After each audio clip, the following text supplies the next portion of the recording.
Welcome back to the Girl Out of Order podcast. You are in for such a treat today. One of my new favorite friends is joining me today, and I am so excited for you to get to know this extraordinary woman. Her name is Amy Edwards. She is an award-winning podcast host. She's an author, a former actress, singer, and DJ. This woman is truly the embodiment of a multi-passionate entrepreneur. She's even written a musical, for goodness sake. She's had a radio show, and now I cannot wait for you to hear about this new nonprofit that she's starting. Amy is all about reinventing herself. She's embracing life at all stages. And this woman is always pushing herself to grow, to inspire, and to contribute. I have the privilege of being seated next to this amazing, extraordinary woman at Lauren LaHave's Own Your Worth conference in March, and we just had an instant connection. She and her man, Justin, were such an encouragement to me as I was doing my first ever speaking gig, if you will, and she just gives off the most beautiful energy. And now we are so blessed to be in the True Legacy Collective, the TLC Mastermind with Lauren and her team and 34 other extraordinary women. And so today I am thrilled to welcome to the Girl Out of Order podcast, Amy Edwards. Welcome, friend. Thank you so much, Christine. I am so excited to be here and talk to you. And you've been a guest on my podcast, and it is phenomenal. So I would encourage everyone to listen to that as well. And it's my honor to be here. And I don't know how you knew about the musical. You clearly did some homework because it's not even out yet, but that's like a long-term project that we've been working on. Oh, you know what there's so many things I love about you. I hardly even know where to start. But when I was, yes, of course, I'm a lawyer. That's what I do. I research. But I also just want to honor your story. And one of the things that I was giggling as I was doing my little recon on you, my friend, because you truly have just a multitude of passions and you have such a zest for life. And so I'm really excited, whether it's the musical or singing or acting or whatever it is, you give off such beautiful, vibrant energy. So I would like you to take this opportunity just to introduce yourself to the Girl Out of Order community and just tell us who you are, what you're about, whatever you want us to know. Well, I know that you mentioned motherhood and you're centering on motherhood for the month. And that has been the turning point of my life, becoming a Mm-hmm. mother. 2 months before I became a mom, well, I was pregnant, 7 months pregnant with my daughter, Sydney, who is turning 19 in June. And when I was 7 months pregnant, my own mother got diagnosed with a very Mm. aggressive cancer and passed away 21 days later. And so Oh. it was stunning. I never, ever dreamed that at 32 years old, I would be having my first child and my mom wouldn't be around. Mm. I was able to tell her that we were naming our daughter after her, Sydney. And so that was really wonderful too, to honor her in that way. But it changed my life in so many ways. It made me reassess everything I was doing, what I was showing my child. It wasn't just the death of my mother, but it was bringing this new life into the world. And all the things that you mentioned that I've done have been primarily since then, I guess in the last, 19 years. And Mhm. uh, I really have used that as a check-in point about what I want to do. Like, is this something that I want to model to my daughters? I have another daughter too who's about to be 15. And Mm. am I living my life in a way that is showing her what is possible? And that has been a checking question. And I bet you, as the mother of four daughters, I bet you can relate to that, and you really start to go, would I want this for her? Is this how I would want her feeling, living her life? And I, I left, I'm very honest about this in my own podcast and the things that I say. I left both of their fathers and those marriages. And that was very difficult for me to do. And my parents stayed married for 40 something years.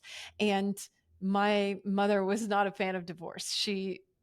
But I had to trust that this was my own path and really live my life to honor myself, which is Mm. actually showing my daughters you can live life and be your best self and honor yourself. And I'm doing it. And so all those things that I've done, namely to, stepping into my own voice as a rock and roll artist, as a podcaster, and as someone who speaks up for others in service, which is what I'm doing with Fight for Her, which we'll talk about. Like, those are all things that have blossomed out of being a mother, which I didn't Mm. quite realize at the time. It took me just maybe a few years to say, oh my gosh, I'm really honoring who I am and showing them what's possible. So, Oh my goodness, there's so much richness there to unpack. I'm like, sometimes when I'm on in the court and there's someone on the witness stand, it's like they say so much. I want to write everything down, but I'm like so riveted by your story. So if you see my eyes flashing, it's like, ooh, I where do I bet. go first? Which string do I pull on the sweater? But I have to first and foremost, I just want to honor your precious mama. Thank you. I'm very emotional. I'm trying really hard not to cry. Having lost my mom in January of 2023, I didn't have the same experience. My mom was able to be here for the birth of her four granddaughters, Mm, but I know the path that you lead when you're mamaless. It's just a very odd, disorienting experience. I always tell people it's like your life is a little bit off its axis, and I can't imagine how challenging that must have been for you bringing life into the world and then not having your mama to walk that path with you. So I want to honor her first and foremost. thank you. On a less serious note, all right, you got to help me understand how motherhood led you to be a rock and roll singer. I I'm know. sorry. I Isn't have to that go crazy? there. I have to go It's there. so crazy. It's so crazy. It's those things that we talk about where it's just baby steps, and you say yes and you get outside your comfort zone and you take another step and you take another step, and before too long you've released albums and you're on stage in leather pants. I mean, one thing I mean, the ball starts rolling. And okay, first of all, I do live in Austin, Texas. We are the live music capital of the world. So everybody's a musician here. These days everybody's a podcaster. But everybody is in front of a mic, and so it was normal for me, music. But I had some women friends and we were in our late 30s, and they said, let's learn instruments. And I was pregnant with my second child, and they wanted to meet every week instead of meeting for lunch, get together and start playing some instruments and just have a That's good time. amazing. That's And amazing. it That's is just amazing. amazing. It I'm like, is. man, where did I get? I want friends like that. I know. And they asked me to join. And I said, I am like, however pregnant I was like, I can't do this right now. And so I didn't. And so a year goes by, and they had kind of settled into roles of instruments that they liked, and playing songs. And one girl moved away. And so they said, look, we have an opening for a guitar player. Do you want to come? And I said, I don't play guitar. And they said, we don't care. And so I just picked up an electric guitar and I did What? it. I just stepped in. I know I bought a cheapy Fender Squire, and just did it. And turns out, I mean, I'm a child of the 80s. I'm hair metal centric. I love a good guitar solo, like hell yeah. And so I love guitar. I love electric guitar anyway. So it was already kind of in me. I sang in choir in high school. And so I just jumped in and did it. And before too long, we were performing out. We were opening for some friends who had bands here, and we could draw a crowd, and we were having a good time. And we That's realized we had something to say. It felt so good because so many women came up to us and said, I couldn't do that. I could never do that, what you're doing. And we were like, yeah, actually you could, because we're not even doing it that well. We just get up and do it. And it was such a massive lesson for me. And mm. after a few years, we decided to become an original band and start doing original music. And that's when things really kind of got wonky, right? The wheels came off, Oh as they no. do in band settings. I know. And so we split, and I was left on my own. And I thought, well, I've done this for 3 years. And I had started singing some in the band too, which was way outside my comfort zone. But it pushed me in a way that used my voice. And I recognized that I was doing something that pushed me into a whole new way of being and expanded those comfort zones. So I said, you know what? Maybe I've got something to say too. I ended up connecting with a producer here in town and recording some albums and releasing them and performing around town and getting a band together and the whole thing. And it Wow. it made me use my voice and get really authentic in the music that I was writing, and pushed me to redefine success, failure, honesty. And I got so much out of it, even though it was really challenging for me. I mean, getting up on stage, I get to play guitar and sing is very nerve wracking for me. I'd much rather talk. And so I just kept doing it because it kept pushing me, and I liked that aspect of it so much. And I also recognized what I was showing my daughters, and I was showing them that we Mm-hmm. can do this. Yes. And now one of my daughters plays bass. She's a vocal performance major. Sydney is a vocal Mm-hmm. performance major at the University of Texas. She can get on stage like a pro, and she watched me do it from an early age, and it gave her some confidence. And I don't know what the ripple effect of that is going to be long term, but I do know that it had an impact, and she was watching even when I thought she wasn't. And so, and now Yes. I have all these guitars, and she just comes and takes guitars and takes amps and takes whatever she wants. And I don't play out much anymore, or really at all. I partnered up with a friend over the years, and he and I had a duo. It was my name, but we released several albums together. His name is Yates Hagen, and Yates had an unbelievably traumatic accident. He fell on his stairs in 2020, Oh. and he got a traumatic head injury, and he never came out of his coma, and he died 2 weeks later. Oh. And I'm still stunned that Yates is not here. And so he was my drummer, and we were just such close friends. And I just kind of took a pause and really focused on my podcast and some other things. So music may still be in the cards for me, but right now I've focused on using my voice in some other ways and getting authentic in those ways. So that's Mm. that's my rock and roll career in a nutshell. Oh, I've got And to ask you a couple questions though. I yeah, got to ask a yeah. couple. I want to highlight a couple things before I ask your questions, Okay. because it's so much more than rock and roll. It's so much more than It singing. is. It's so much more than performing. And I know this because of our conversations that we've had. You said this at least twice with the band, and then with your solo career. I have a message to share. Mm-hmm. And that's the theme that runs throughout, I think, a lot of what you do. From what I've been able to observe, is that it's not about the thing. The thing is the vehicle for the essence and the message that you want to put out into the world. And it's in particularly poignant when you're raising daughters. And I don't say this to limit anyone raising sons. Amy and I just don't have experience with that. Doesn't mean it Mm-hmm. can't cross over to sons, but I'm going to speak specifically to moms of girls, because they are always watching and they are observing and soaking in. When in 2020, when I opened up my own law firm, it was a very traumatic time because my law partner was threatening to sue me. I wasn't eating. I was crying. I was just like, what have I done? I just blew up my entire career. And I was sitting in my office and, crying, talking to friends. Well, my kids they were obviously schooling from home, if that's what they called it. Essentially, they were getting Right. non-educated from home. But they could hear me.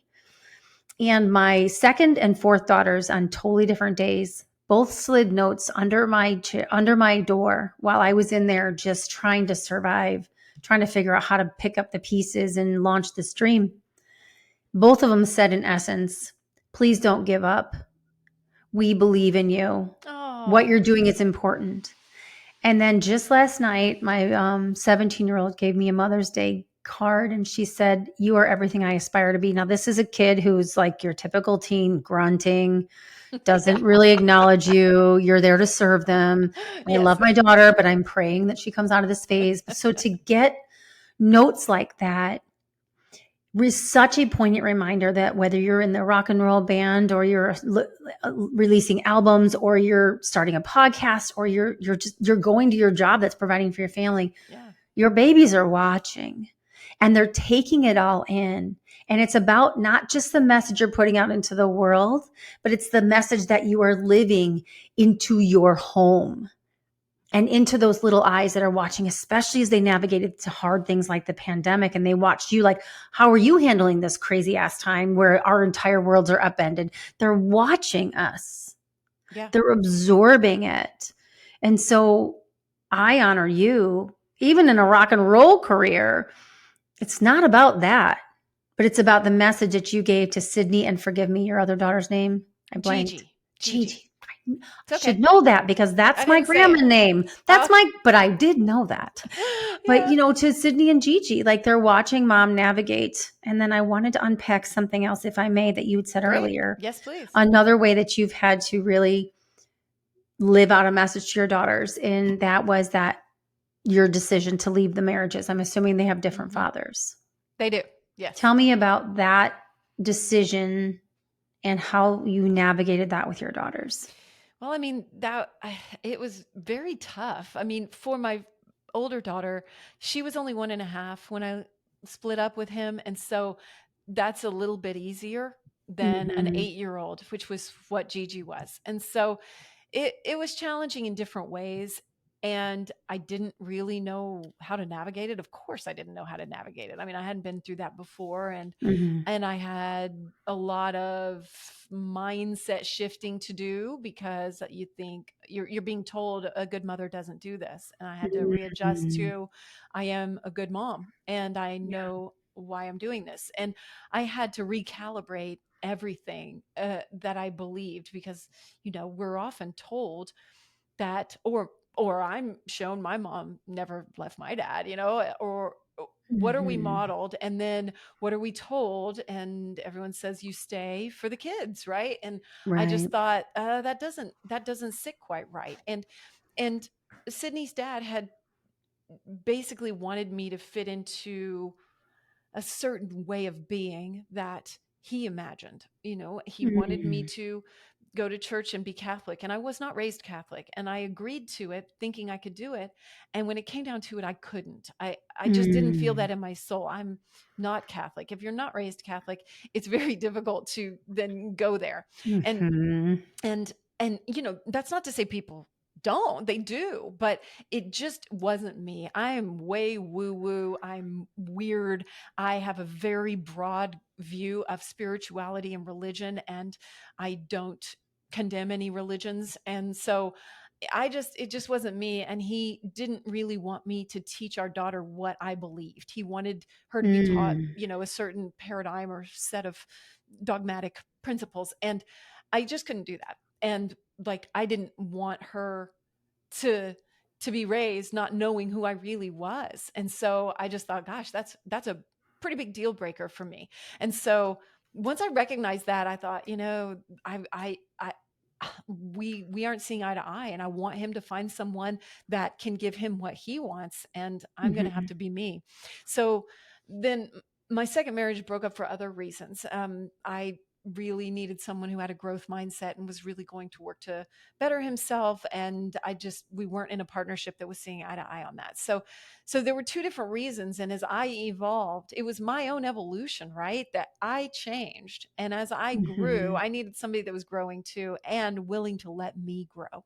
And if you're not in a partnership like that, then and you're the one growing, as many people that listen to podcasts and things can probably Mhm. relate, right? You Yeah. need that partnership that's going to feed this growth, and they do it too. And you and I, before we started, we were talking about how Justin and I met. We met in a mastermind where we were both showing up to do that kind of work. And I think that set a really great tone in our relationship, where I understood, okay, this is the type of person I want, somebody who's showing up for his own growth. Mm. And as I was. And so that felt very right.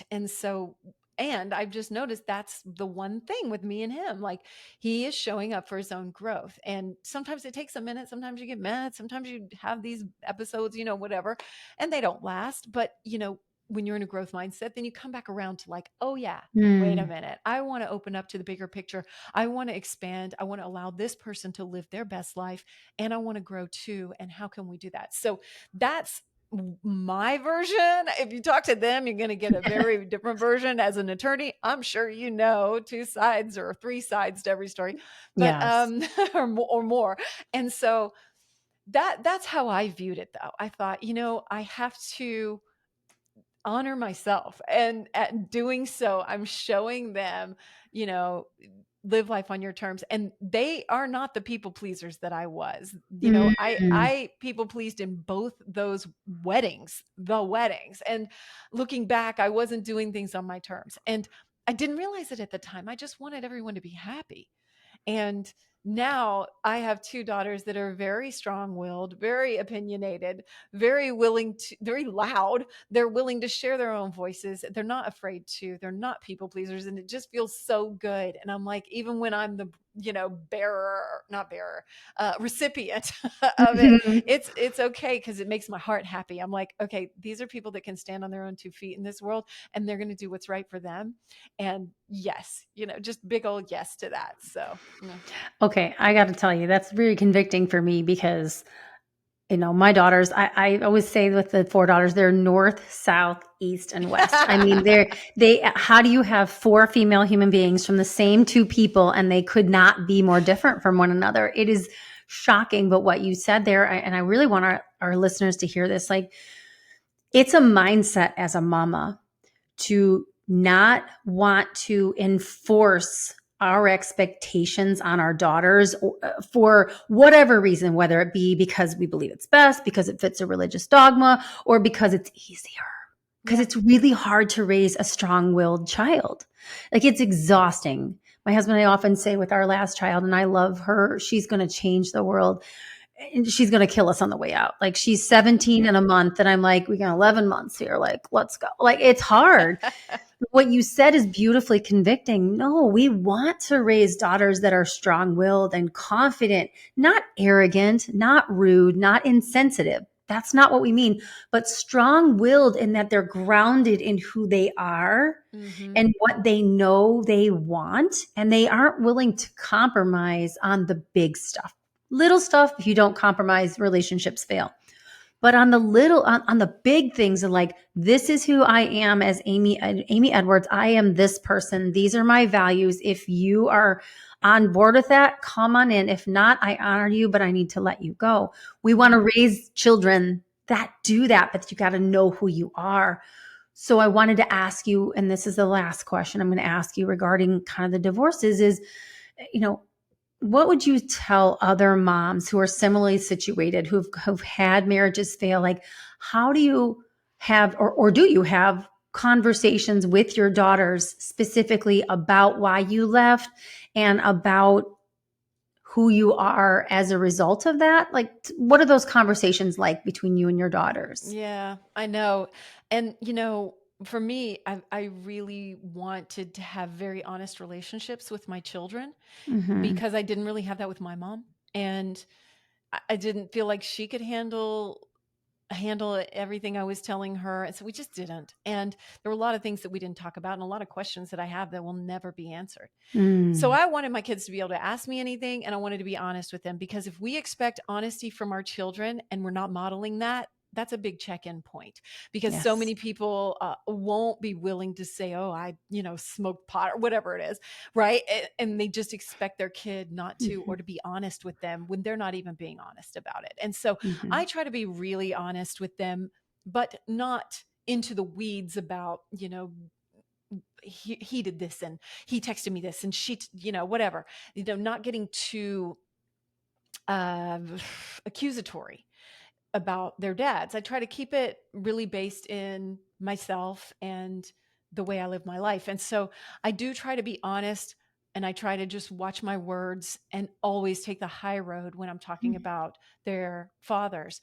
And so I do try to accept the responsibility that I have Mm. in those, and still be very kind to them. And so that there's a line you walk. And so what would I tell women? I would just say, really, really get honest with yourself and about how you want to live your life and what you want to show your children. And that's the path that you have to follow, even when it's hard. And I mean, if you're thinking about, it wasn't like I came out of left field in these marriages. I definitely was open to reconciliation, open to trying, and Mhm. open to staying together for a long time with both of them. And they weren't listening. And it wasn't happening until it was too late. And so, you know, I would say just be as honest and communicative as you can. And with your children, if you're already past that point and you're dealing with your children, I mean, they're going to remember what you say.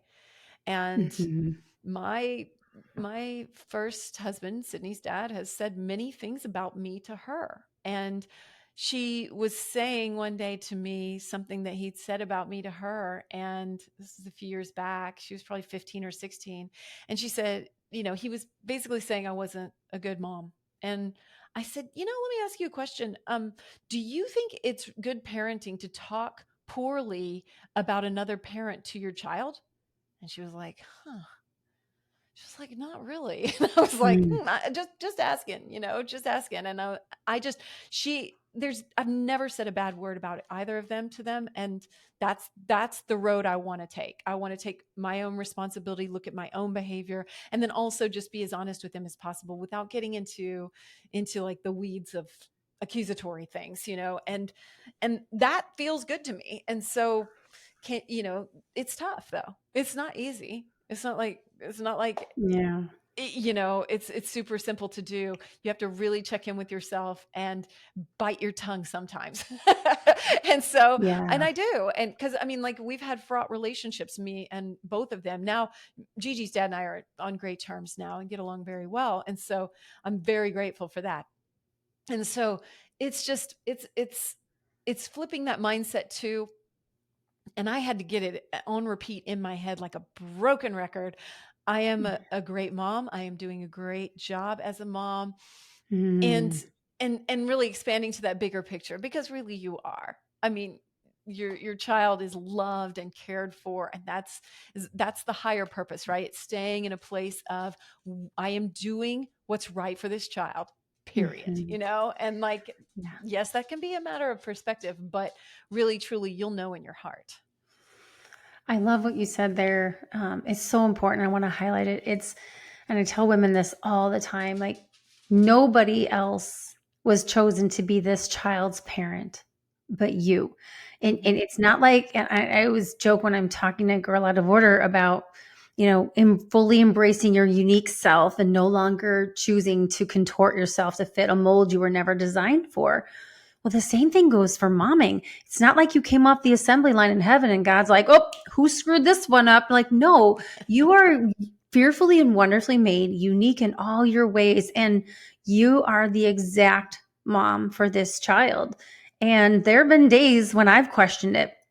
But you said something super important that I want to highlight. And I want every mom out there, whether you're a mom of a human or you're an auntie or a mother figure, be open, vulnerable, and authentic with your children, because they will sniff out in the inauthenticity in a heartbeat.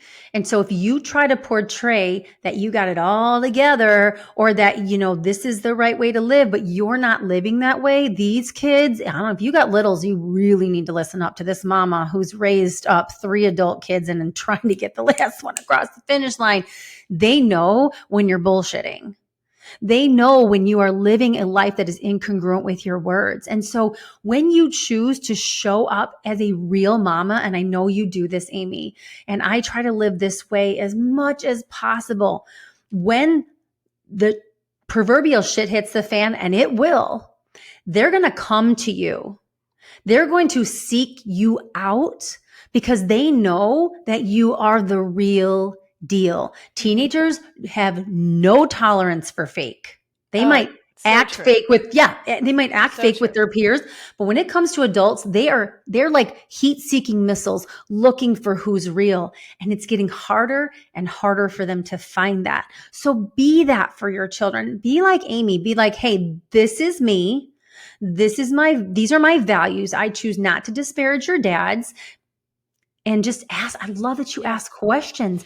That's Yeah. what draws them out, don't you think? Yeah, I do. And I do. And then I'll answer their questions too. But that just reminded me of something that happened with me and Justin. And it was 3 years ago. And he and I had been together about 6 months. And Justin is in recovery. And we're very open about his recovery journey and going to Mm. treatment. And he had relapsed. And I didn't want to tell the kids because I didn't want them to know the scope of it, but I was devastated. I was going through a very hard time because I was so sad about it. I was trying to hide it from them. They were 15 and 11 at the time. So I just thought that they don't need to be, you know, into this whole mess. And so I kept it to myself, right? And they immediately knew something was wrong. They were like, "What's wrong, Mom? What's wrong?" And I was like, "Nothing, I'm good." And then finally I said, "You know what? Justin and I have had some miscommunications and it's just like it's just something's off, you know?" And they were like, And finally, after a few days, I realized I was gaslighting my own kids. Oh, They okay. that Stop right there. right? Stop right there. Say that one more time. I was what? I was gaslighting my own children. I was making them Oh, mistrust their oh, own intuition. They knew something was wrong with me, and I wasn't telling them the truth. I was just making it sound like it was okay. And I thought, they're not going to trust their own intuitions. And so I gathered them up and I said, "You guys, I'm so sorry. I have not been totally forthcoming with you. I was nervous about telling you, but yes, something's wrong." And they, you know what? They both go, "We knew it." I mean, they just knew, but I realized like we're so sensitive to things like that. And you can do it without realizing in under the guise of protecting your children, but you might not be. Instead, you might be deteriorating their own intuition. And then they end up doubting themselves and their own intuition. Isn't that powerful? oh my gosh. Like if you tuned into this podcast and all you heard was this last like 120 seconds, you just got major gold from two mamas who are walking the pathway and the journey with partners who are addicts and children who know what the F is going on, even if they can't form the words to explain it. What you just said brought me to such an emotional point because you know my story. Yeah. And after my husband's first affair, I was staying in the basement. I was doing everything possible to protect my children from this terrible information, right? And so I was portraying it as one thing and never thought about it as gaslighting my own children. Holy smokes. Because what I've taught my daughters when they were little is trust your tummies. When your Right. tummies tell you something is wrong, God is giving you this organ in your belly to send your brain signals saying danger, danger. And so I've never heard it said that way, Amy. And I'm going to have to journal the hell out of this afterwards because Yeah. you know my story after many years of his second affair. Like it took years and years for us to tell the children the truth. My poor babies, I never thought about gaslighting. We don't, sisters, listen, we don't do this intentionally, but No, here what you're yeah, go you're ahead. doing it to out of a love and Yes. protection, but also we got to recognize that we got to be honest, but just in the scope that they need at that moment, right? You don't have to Age spill it appropriate. all. They don't have to be my best friend where I tell them every detail. They don't want that. But No. they do want to know that they can trust their own intuition. So they come to you, they say what's Mhm. wrong? You say no, I'm fine. That's a lie. It's Yeah. a lie. And so Right. are you able to say, "Gosh, you know what? I'm feeling a little low right now and something's going on." And they're like, "Oh, I knew." And then they give you a hug and then they go play, like they go on Yes. about their business and they feel like, "Yeah, I read that right." And you are able to say, "Hey, I was actually really living from an authentic place with my own child right then." And, that's a beautiful thing. Oh my gosh. I'm just Yay, I'm it's glad we got such some great meat in this or something. Yeah. I didn't even see it going that way. Mm-mm. Obviously, I we didn't have a either. couple I more didn't things we either. want to. And I told you this was conversation. Yeah, yeah. When I was on Amy's podcast, our conversation just went wherever. We're both very intuitive, and so like wherever it Mhm. goes. But I just want so bad. I just want to highlight this, and I want to first of all honor you. Oh, I As a really fellow, coming into this thinking about it today. I was like, she wants to talk to me about motherhood. I should talk to her. She's like got four kids. Like I'm like I don't know what I could possibly teach Christine. So I'm so happy that I could Mm. bring something that was very impactful. Yeah, well, and this is really important that anyone listening hears this. Like, we're not, I truly believe that we were never meant to walk this motherhood journey in silos on our own because it can be a really lonely, mind effing journey, right? So, like, I may have raised four kids, but I am always learning, always growing, always changing. In fact, I want to go back. I'm going to, I'm so freaking excited. I'm going up to University of Wisconsin La Crosse tomorrow to help my oldest daughter move in with her boyfriend, and then help my second daughter start to move in with her boyfriend, which I never thought I Wow. would say, considering my religious background. But like, they want me a part of it. But I feel like I'm going to sit down with them and I'm going to say, hey, mom just realized after having this amazing conversation with this incredible mama Mhm. that when I was pretending things were okay, I actually was gaslighting you. And I want to just own that. I want to name it. I want to claim it. And I want to just disintegrate it. Like, I don't ever want you to carry that into your parenthood, because we are always growing. And as mamas, like, I'm parenting adult children right now, and they're looking at me differently than they ever have.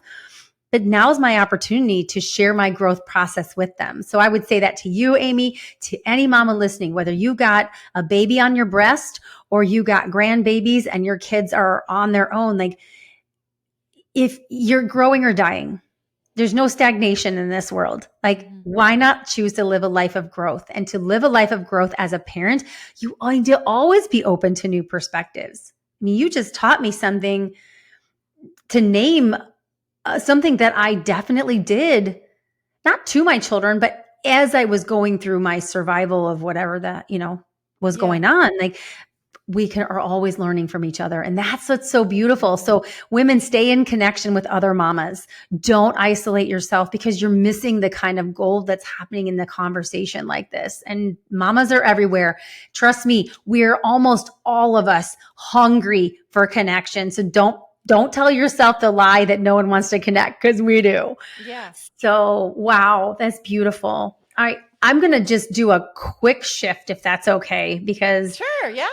How I about it? really want an opportunity for our listeners to see your evolution when you're taking what I told you before we started. I call, when I think you give off incredible mama energy. Like, Thank you you. gave off such love and tenderness and encouragement for me just by sitting next to me while I was getting ready to speak. And, I was up and down, up and down, up and down. And you're just like this grounding force. And Oh, now you are starting something super unique, not like anything on your website, not like anything you've done, but it's something that I know you feel called to do. So I want you to just tell our listeners where you're taking your mama energy geographically and mission wise. thank you. I'm so excited because at Own Your Worth was when we launched this initiative called Fight for Her, which I mentioned earlier. Fight for the Forgotten is Justin's nonprofit that helps the Pygmy tribes, mainly in Eastern Africa. And he's done this for 13 years. And I had always dreamed of having a nonprofit and doing something to help women. It was actually something that my mother dreamed of. And I remember her talking about it and wanting to do something for women around the world. And I thought, oh gosh, I kind of adopted that from her. I thought that sounds wonderful. And I always held it, somewhere in my heart. And I never dreamed how it would actually come to fruition. And that's just a side note of sometimes when you hold these things, or maybe you put them on your manifestation board or your vision board, Mhm. and I had done that in an audio vision board that I had made before Justin and I met. And I said something in it like, I have a nonprofit that helps, women around the world. And I didn't imagine how it would ever come to pass. And then we met, and life just seemed to be pointing me in this direction. And the more we talked about it, the more it called to my heart. And the more I learned about what the women, namely the Batwa Pygmy women in Uganda, they're pretty close to the border of Congo. And we've worked with the Congo, people in the Congo as well. And so the Batwa women, they don't have access to any health care really at Mm. all. That is their number one need. And the more stories I heard about how easy it could be to help people, namely women who have no level of care whatsoever and no level of prenatal care or natal care or childbirth care. And I think back to my own childbirth with Sydney, which she was turned the wrong way. So I was trying to have natural labor. I had these like birth plan and everything. Nothing went according to plan, as many of us know. And I'm very much a Mhm. Virgo. So I thought I had a checklist planned out. I did not. She had other plans. And so I had a 17-hour labor. It was painful and it was difficult. And I was like, why, God, why, during it and all that cliche. But when I think back to the extraordinary care that I was blessed to have, simply because the hand I was dealt, right? Because I Mhm. ended up in Austin, Texas, and was able to go to this hospital. And so I really, and Gigi was turned the same way too. So I had two kids that were both, sunny side up, they call it. And so it involves, some special techniques to get the child out. And Sydney was a vacuum extraction, but Gigi was not. We managed to get her turned. But these women don't have, the ones who maybe do help with childbirth don't have the proper training to help someone in those situations or any situations. And so the more I learned about this, the more I thought, gosh, here we are talking about building a hospital. Why don't we have a maternity ward? Why don't we have a maternity shelter? Why don't we have things that can really help people? And when I went for the first time to meet the women last year and see all the progress that Fight for the Forgotten had made, Fight for the Forgotten had helped people, the Bachwa people who had been displaced out of their ancestral home in the forest. They were living on a dirty acre of land, and it helped them get homes for the first time, acquire land ownership, have clean water, a lot of wonderful things that we take for granted. And so now we're on the precipice of building a hospital. And I went and met the people, met the women. And right before I had gotten there, a woman who was going into labor had to walk. The nearest hospital is an over 2 hour walk. So she was walking down the mountain to get to the hospital. Mhm. She went into more labor. I will spare you the details because they are absolutely heart wrenching. The baby died and she died. And Mm. these are the things that are happening every day that can 100% be prevented. And so, how can we do that? And, I think about the luxuries that we have here that we consider commonplace and the complete lack of any help that people that are just dealt a different hand have. And so how can we fix that? And so that we started talking more about what can we do. And so now we have started Fight for Her with Fight for the Forgotten to help women. I mean, anytime anyone experiences poverty anywhere, women get it harder. We know that. Mm. Let's see, 4 out of 10 kids don't survive to the age of 5. Right. So, how can Wow. we help there? The average life With an expectancy admitted there perjurer is and the average life expectancy there is age 28, which is 20, mind wait, 28. 28? That's Yes, it? that's it for the Bajwa people. Yeah, mind Wow. blowing, right?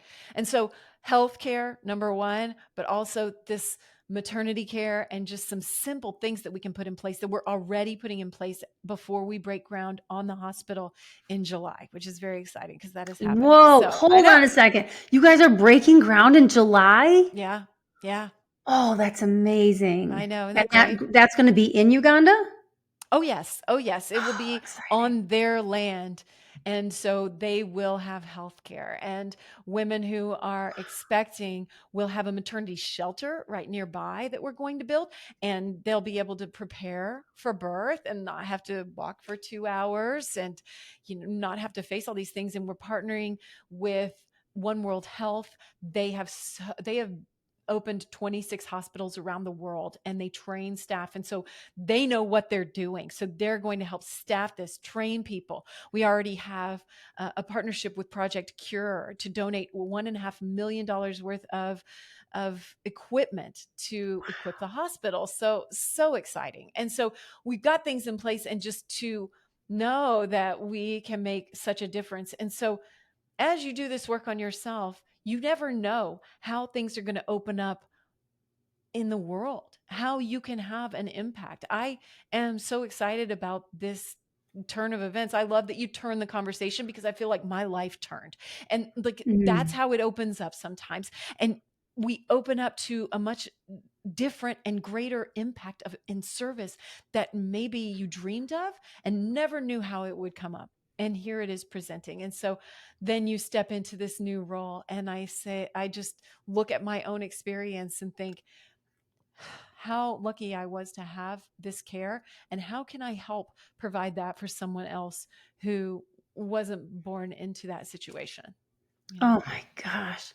Yeah. And I was at Own Your Worth with you, so I heard you talk, but I don't think I even knew a fraction of what you just told me. And I'm just like, Ah, oh my gosh. And so I wanted to pull something out that you said in terms of mothering and the mother energy that we give off, and the fact that this is universal. Because I think I told you, Girl of Order, we have the three pillars, and the last pillar is building bridges among all women, no matter where you're from, what you look like, how you speak, who you love, how you pray. Because at the end of the day, mothering is universal. That mother trying to make her way down the mountain, just wanting a safe birth, is no different than the mother in a New York City hospital with a plethora of team members around her helping her get this child out.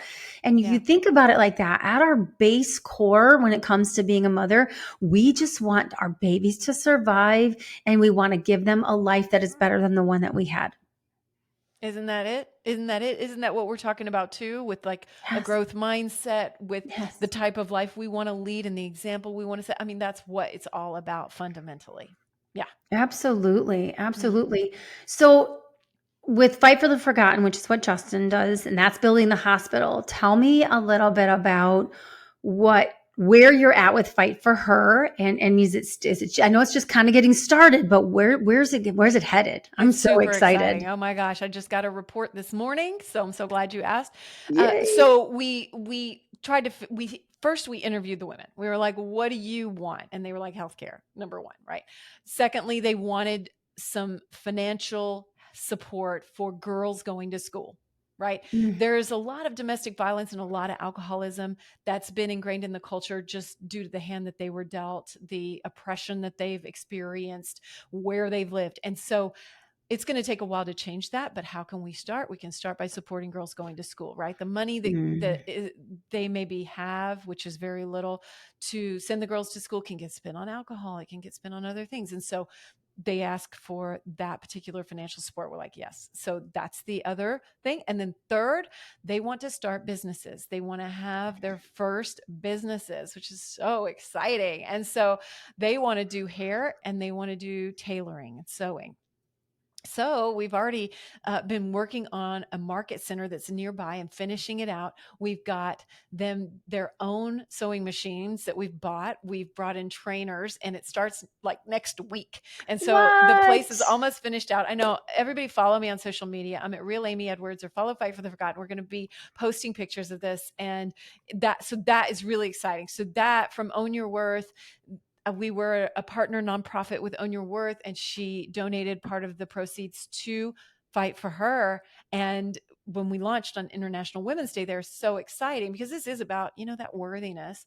And Mm, so that money has gone directly to these women to start their businesses. So that has been super exciting in the interim. And healthcare wise, we've brought in people from the nearby town to start doing some trainings. We have a nurse exchange program. So we have some things in motion now too in the interim period before we get the bigger things done, like the maternity center and the maternity ward. So yeah, that's amazing. So when it are you is when are so you I exciting. know, I'm giddy.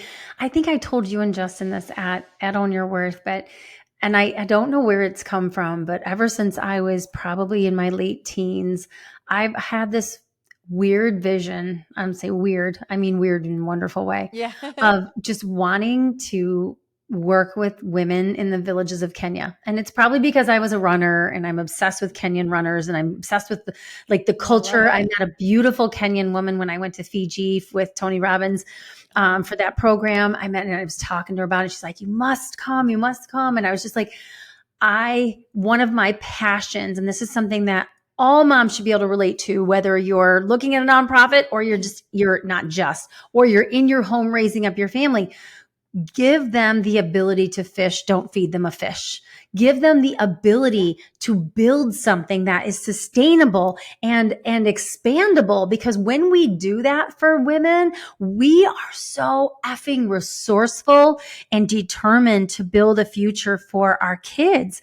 And so I'm so excited that these women think about this. Just stop and think about this. They asked for obvious health care, and they asked For education, yeah. See that weird? Do you It see does that? that. Do I you see know. that? Why does it do the I don't thumbs know. up thing? This happened on my YouTube. If you're watching these silly little emojis, but it's good timing. But they Yeah. ask for healthcare because if we don't have our health, we have nothing. Mhm. They ask for education because if we don't have education, we can't advance. But then the third thing these women asked for, bless their beautiful, precious hearts. They didn't ask for money. They didn't ask for handouts. They asked for a hand up. Yeah, they ask for opportunity. And Justin always says that too. And I agree. And it's a philosophy of Fight for the Forgotten is opportunity is greater than charity. And so how Yes. can we partner? Like they want to show their kids, just like what you and I were talking about, right? They want to show their daughters, like they want to give them a better life. And so that they are willing to show up for it. And so we're like, great, how can we help? What do you want? It's also that mindset of surveying them and asking, what do you really want? Because our ideas of what they want are our own ideas, right? That's not that connection, and Mhm. that's not tapping into what true opportunity means and listening to someone and hearing what they want. And so I mean, that was our first step, and that feels so good because you're like, I don't know what to do. Yeah, of course you don't. I don't live their life. And so you go ask, what do you want? And then you're like, oh great, you want jobs and you want to do hair and tailor, we can do that. Like, let's figure it Done. out. And so that's the whole idea. So Mm. that feels really exciting. And yes, thank you for recognizing that, because that's a big part of our whole MO. And it's so convicting as a mom who has raised, I mean, so much of my parenting life was spent in difficulties in my marriage and trying to survive and a lot of distraction from that, which I don't regret because we're in a really good place. But if I look back, not in regret, but if I look back and like, what would I do differently so that I know how I can give to my children maybe a different mindset as they go into parenthood? What I would do differently is I would have a more global mindset in my parenting. I would have a more Mm. growth and contribution mindset. When we're in survival mode, it's very difficult to think about contributing because you're just trying to get by, right? Whether it be emotional, survival, relational survival, economic survival. What we want to do is, as women, the best thing we can do is to, like you said, give opportunities, because when we give opportunities, it feeds on itself, right? So I would go back and I would say this to any moms who are still raising children and they haven't gotten to adulthood, even if they're in adulthood, it's never too late to learn, but start modeling for them that contribution and growth mindset. Start modeling for them a life lived by thinking about others and how can I make a difference and how can my story matter and who can I impact? And you're living that, Mm-hmm. Amy, and it's beautiful and it's going to have ripple effects. Thank you. And you know what? Just to tack onto that, it took time. I didn't necessarily see this coming. It was a dream I had. And now I'm about to turn 52. And it's exciting to see something like that in my life. I Mm-hmm. didn't know I was doing the other stuff, right? I put out albums. I was doing the other things and raising my children before. And so if you don't know how that's going to present in your life, or you don't you can't imagine how it's going to look, that's okay. I just want to say, just hold it as a dream, and that's good enough. That's plenty, because that means you are at least having it in your mind, and that's when the universe can start to open those things up to you. And so and again, to me, I'm in my 50s and so are you, and so we don't Mm-hmm. know, like, there's time. If you're 40 and you're like, oh my god, I'm running out of time, I got to do it now. No, you don't, calm down. So Mm-hmm. everything's okay. Everything is okay. There's plenty of time. I mean, like, I see so many younger women who are like, I'm turning 30 and I'm behind, and you're not. There's so much time. And so, I mean, Justin is 37, and I'm like, I look at him sometimes and I'm like, oh my God, you have so much time. Like, you just have so much time.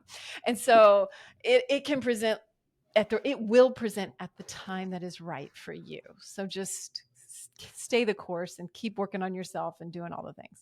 Yeah, yeah, and that's really important that you say that, because I think one of the things I've learned since I started my personal development journey probably in 2019. So I'm kind of a baby at personal development.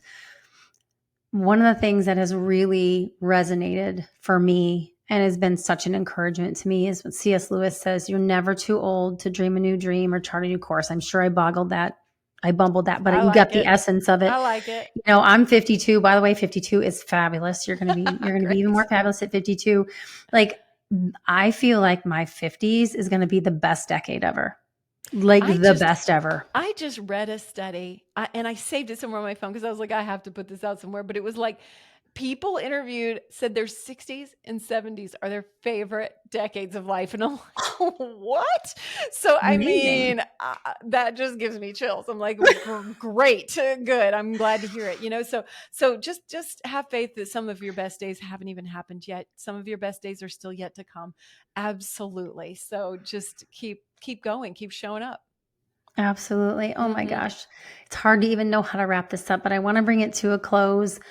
And I guess what I would say before I ask you my last question, I would say, moms out there, mom figures out there, it's never too late to turn the ship around. If you feel like what you're doing isn't working or hasn't working, or you need to go maybe tidy up your backyard, it's okay. Give yourself grace. Give yourself self compassion, empathy for your own beautiful self. Give yourself the empathy, compassion, kindness, gentleness, and patience that you would give to someone you love. If you're looking into the eyes of your sister or your mother or your best friend, you'd never say the things to her that you say to yourself. It's never too late, like Amy said, to chart a new course, to dream a new dream. Or if you're kicking ass right now, stay the course, sister. It's amazing because your little ones are watching and they're going to model what they see. And you're doing absolutely amazing, just like my friend Amy. So true. That is beautiful. I have one final question for you. And I shamelessly ripped this off from podcaster Jen Hatmaker. So I always give her credit. And I just haven't found a better question to end my podcast with. So I continue to steal it.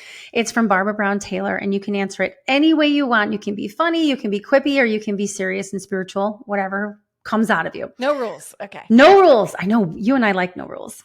Yeah, It's we a do. new. It's good for you, but it's a new chart, new path for me. But I'm embracing the uncertainty. So for you, Amy Edwards, what is saving your life right now? Hmm.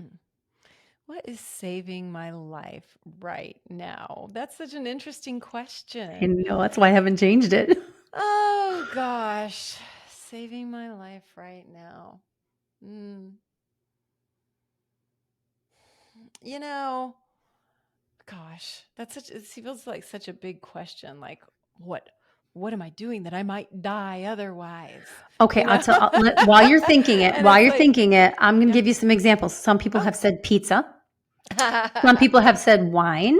Some people have said their mission, their husband. You can say whatever comes I to your know. mind. What really came to my mind, I think, is my daily routine. And when I neglect Mhm. that, when I neglect getting up early and really taking care of myself, I pay the price and I do get overwhelmed and I do feel like I can't handle life.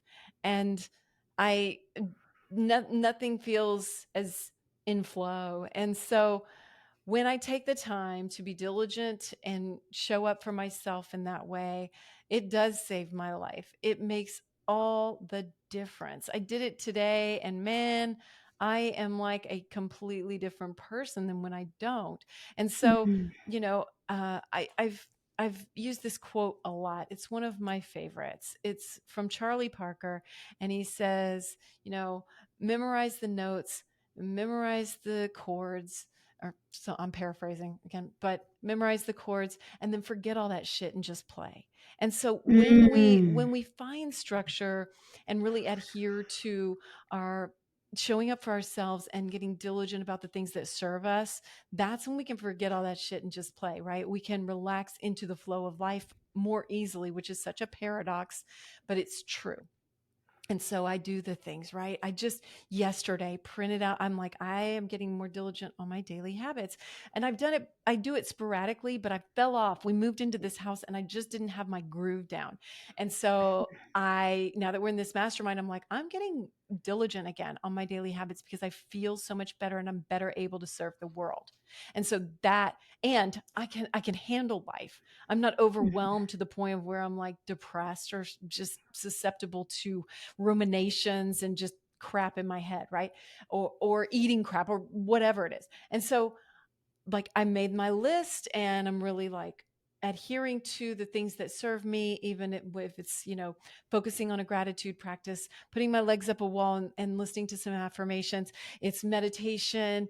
It's not drinking coffee, drinking tea instead. Coffee does not do me any favors. Too close And to home there, Amy. Too close. it's true. I love it. I love it, but it just doesn't serve me. It's my mirror practice every day. You talked about really treating yourself well and the things that we say to Mhm. ourselves, and a daily mirror practice, even a short one, right? But if you haven't done it for 5 minutes, like for days in a row, it's very powerful. But you look in the mirror and you tell yourself how much you love you, and look in your mirror and really Mhm. see yourself, and say the kind things that you would so easily say to your child, and say them to yourself. Mhm. And so all those things really add up and really give you a structure and a foundation for your life in which you're more able to serve the world as your best self. And so that saves me. That saves me. That's my return to, that's my baseline setting. So That's amazing. I mean, I could not think of a better way to end this program. thank you. Thank you for having me. This was Oh my absolutely gosh. wonderful. It's so fun for me to tune into all these things too. And it's really exciting. Exciting is not the right word. It's really powerful for me to reflect on how motherhood has impacted my life and Mm. really helped me bloom into a bigger, better version of myself. So thank I you. love it. Thank you so much, Yeah, Amy. thank you. I love you so much. Thank you so much for having me. And if anybody wants to follow me, go to amyedwards.info or amyedwards.com. .info has all my podcast episodes. It has my courses. It has Fight for Her at the top if you're interested in learning more and perhaps Yes. signing up to donate. And so that's a great place to find everything, or Real Amy Edwards on Instagram. So yeah, I was just going to ask you all the things, and they will there you all be go. in the and they will all be in the show notes, so you'll be able to Awesome. find my friend and support her incredible initiative. Thank you. Thank Thank you, you so Amy. much.